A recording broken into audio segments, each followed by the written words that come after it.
is CBS 4 News First at 5.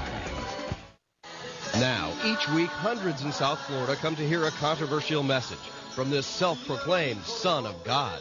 I'm Jesus Christ, man. Tonight, meet the local preacher who claims he's Jesus Christ.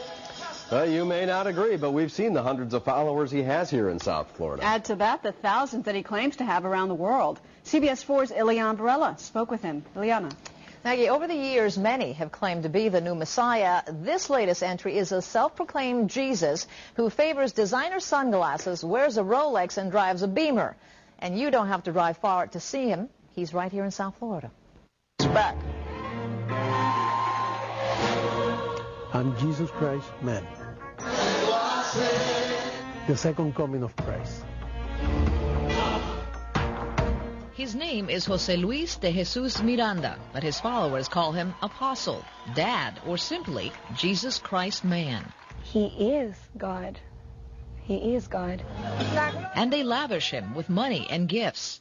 I don't only have one Rolex, I have about 3, because they want to give it to me.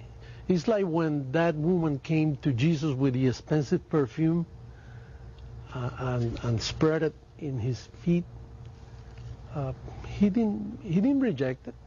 So when someone gives me a watch or something or a gift, I receive it, you know. I like them too. They're nice.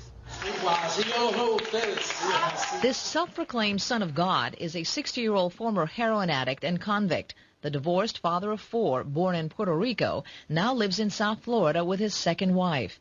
From this warehouse in Doral, he presides over the Creciendo en Gracia, or Growing in Grace ministry, which he also calls God's government on earth. And as any other head of state, he is protected by a security detail that mimics the Secret Service. Miracles, you're healing the sick, you have to walk on water.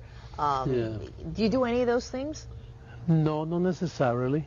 That's not.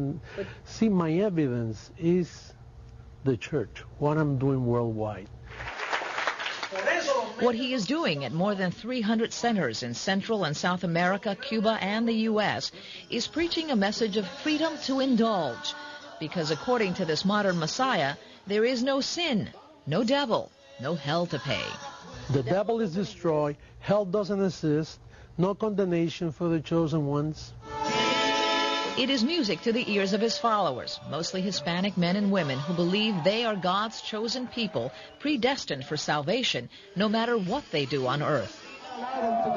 They also believe all other faiths are false and must be destroyed, from Catholics to Baptists to Jehovah's Witnesses. And so they organize marches like this one in Miami, at which they destroy religious books and symbols.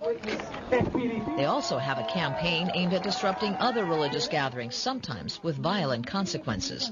What disturbs me is that he fits into the typical mold of a cult leader.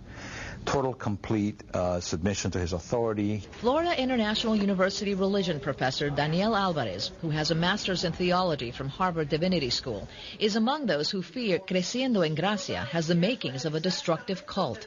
He destroyed my family.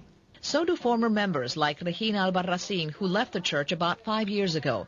Her husband soon followed, but their son Alvaro remained to become one of the ministry's biggest financial backers, donating more than $1 million to the church. And he is not alone.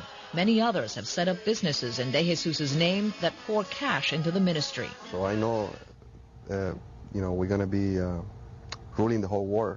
A web entrepreneur and self-made millionaire, Alvaro Albarracin left his wife and children for the man he calls Jesus, remarried to another church member, and rarely speaks to his parents who insist he has been brainwashed by the man they certainly don't call Jesus.